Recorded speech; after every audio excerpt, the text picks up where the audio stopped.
സജ്ജനാഹ പരേഭ്യഃ ഉപകുർവന്തി പരം ദുർജനാഹ സദൈവ അപകുർവന്തി. ഇവിടെ രണ്ട് ക്രിയകളുണ്ട്. ഏതൊക്കെയാണ്? ഉപകുർവന്തി, അപകുർവന്തി. ഇവിടെ കുർവന്തി എന്നുള്ളത് നിങ്ങൾ പഠിച്ചിട്ടില്ല. കൃ ധാതുവാണ് അല്ലേ?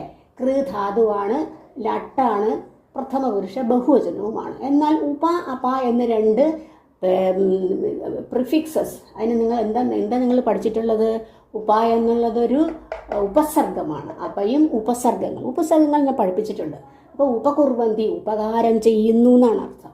അപകുർവന്തി എന്നാണെങ്കിൽ അപകാരം എന്ന് പറഞ്ഞാൽ ഉപദ്രവം ചെയ്യുന്നു. അപ്പോൾ ഉപകുർവന്തിയുടെ വിപരീത പദമാണ് അപകുർവന്തി. ഉപകുർവന്തി, അപകുർവന്തി.